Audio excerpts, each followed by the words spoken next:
नमस्कार दोस्तों, कैसे हैं आप लोग। आशा करता हूं कि अच्छे ही होंगे।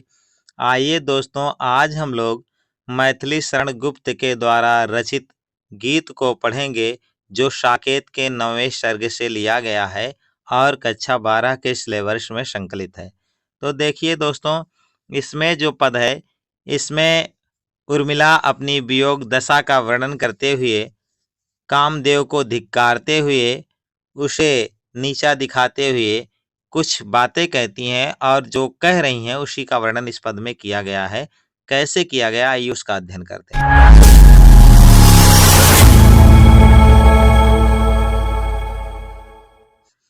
मुझे फूल मत मारो, मैं अबला बाला वियोगिनी, कुछ तो दया विचारो।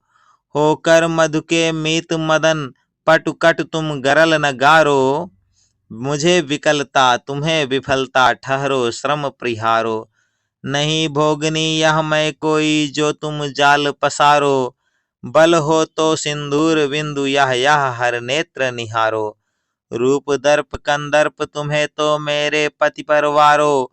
लो यह मेरी चरण धूल, उस रति के सिर पे धारो। तो देखिए दोस्तों, इसमें जो है उर्मिला कामदेव को धिक्कार रही हैं और किस तरह की बातें कर रही हैं उसी का वर्णन किया गया है।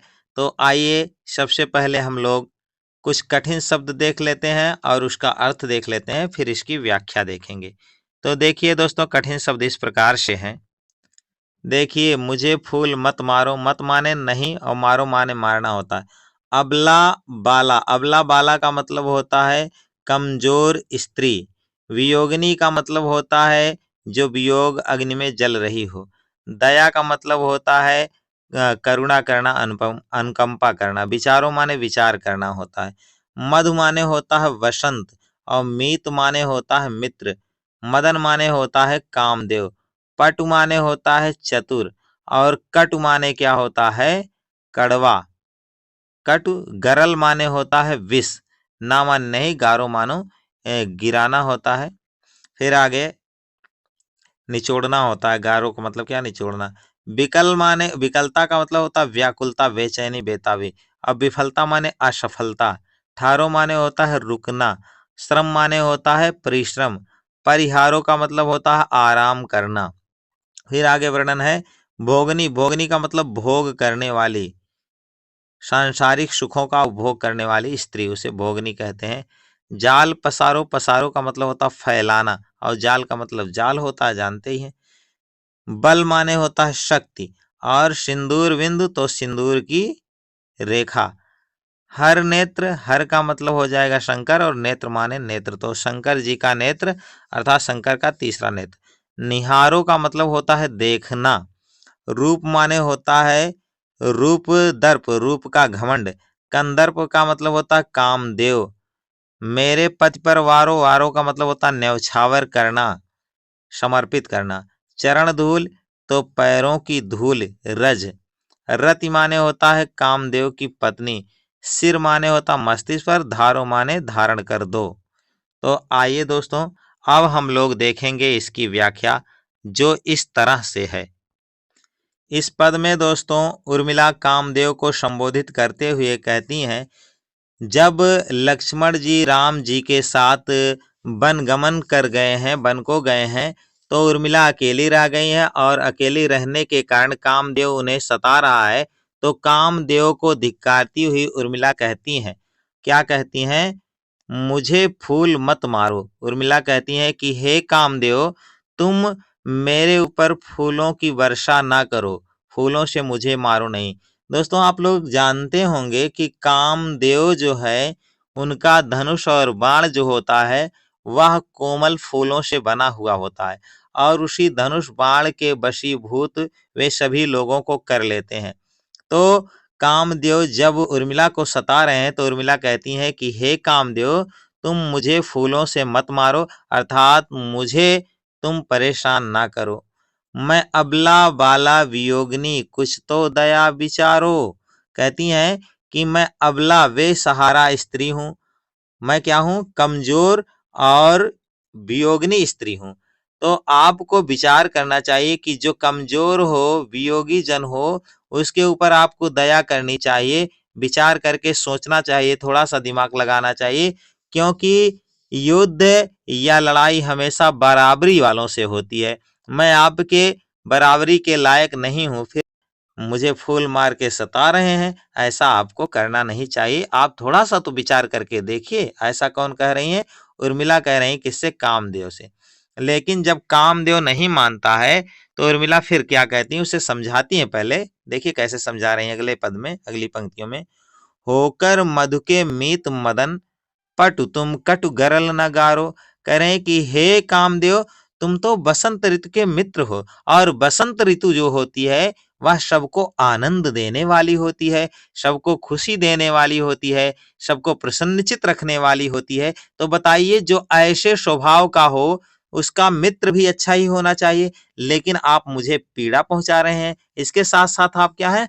पटु हैं, आप चतुर हैं, चालाक हैं, कुशल हैं, फिर भी आप क्या कर रहे हैं? तुम कटु गरल नगारो। तो इतना सब होने के बाद भी आप एक अच्छे व्यक्ति के अच्छे मित्र हैं, और चतुर भी हैं, चालाक भी हैं, फिर आप मेरे ऊपर कटु वाणी बोल रहे हैं और मेरे ऊपर जहर की वर्षा कर रहे हैं, अर्थात आप मुझे पीड़ा पहुंचा रहे हैं। ऐसा आपको सर्वथा उचित नहीं होता है, ये आपके लिए उचित नहीं है सर्वथा, और यह आपको शोभा नहीं देता है, आपको ऐसा नहीं करना चाहिए। ऐसा कहते हुए उर्मिला जी कामदेव को समझा रही हैं। फिर आगे वह कहती हैं, मुझे विकलता तुम्हें विफलता, ठहरो श्रम परिहारो। जब कामदेव नहीं मानता है तो उर्मिला आगे कहती हैं कि ऐसा करके, मुझे फूलों से मार करके, मुझे पीड़ा पहुंचा करके तुम्हें सफलता नहीं मिलेगी, तुम्हें विफलता ही मिलेगी, हार मिलेगी। मैं थोड़ा सा व्याकुल हो जाऊंगी, बेचैन तो हो जाऊंगी, लेकिन तुम मुझे प्राप्त नहीं कर सकते हो, इसमें तुम सफल नहीं होगे, तुम्हें असफलता ही मिलेगी। इसीलिए मैं देख रही हूँ तुम मेहनत करते हुए काफी थक गए हो, अब थोड़ा रुक जाओ और अपने श्रम को दूर कर लो, परिश्रम को कम कर लो, थोड़ा सा रुक करके शांत होकर के विश्राम कर लीजिए, तब मेहनत करिए। क्योंकि तुम कितनो मेहनत कर लो, तुम्हें सफलता मिलने वाली नहीं है, तुम यहाँ सफल होने वाले नहीं हो। और क्यों नहीं सफल होने वाले हो? मैं व्याकुल हो जाऊंगी, बेचैन हो जाऊंगी, बेताब हो जाऊंगी, लेकिन तुम सफल नहीं हो पाओगे। क्यों? उसके विषय में वो कारण सहित बताती हुई अगली पंक्ति में कहती हैं, नहीं भोगनी यह मैं कोई जो तुम जाल पसारो। कह रहे हैं कि मैं कोई भोग विलास में रत रहने वाली, लीन रहने वाली स्त्री नहीं हूं कि मुझे सांसारिक सुख चाहिए, मुझे सांसारिक सुख नहीं चाहिए। मैं भोग और लिप्सा में लिप्त रहने वाली स्त्री नहीं हूं जो तुम मुझे फंसाने के लिए जाल फैलाकर बैठे हुए हो। मैं तुम्हारे जाल में फंसने वाली नहीं हूं, क्योंकि मुझे सांसारिक सुख चाहिए नहीं, और सांसारिक सुख पाने के लिए ही लोग जो है बुरे कर्म करते हैं। तो आगे देखिए अगला पद क्या है, बल हो तो सिंदूर बिंदु या हरि नेत्र निहारो। कह रहे हैं कि यदि तुम्हारे अंदर ताकत है, सामर्थ है, बल है, तो देखो मैं जो सिंदूर की रेखा लगाई हुई हूँ, सिंदूर का जो बिंदु मेरे मस्तक पे लगा हुआ है, इसे तुम ध्यान पूर्वक देखो। यह कोई आम साधारण सिंदूर का बिंदु नहीं है, यह वही हर नेत्र है, वही शंकर जी का नेत्र है, जिस नेत्र से तुम एक बार पिट चुके हो, जल चुके हो, जिस नेत्र से शंकर जी ने तुम्हें भस्म कर दिया था, यह वही नेत्र है। तुम्हारे अंदर ताकत है, सामर्थ है, तो इस नेत्र को निहार के देखो। आगे जो है उर्मिला कहती हैं, रूप दर्प कंदर्प तुम्हें तो मेरे पति परवारो। और अगर हे कामदेव तुम यह समझते हो कि तुम्हें रूप का घमंड है, तुम बड़े सुंदर हो। दोस्तों, मैं आप लोगों की जानकारी के लिए यह बता दूं कि देवताओं में कामदेव जितना सुंदर और कोई नहीं है। तो उसी बात का उल्लेख यहाँ उर्मिला जी कर रही हैं, और कह रही हैं कि रूप दर्प कंदर्प, कह रहे हैं कि हे कामदेव, यदि तुम्हें अपने रूप सौंदर्य का घमंड है तो मेरी बात कान खोलकर सुन लो।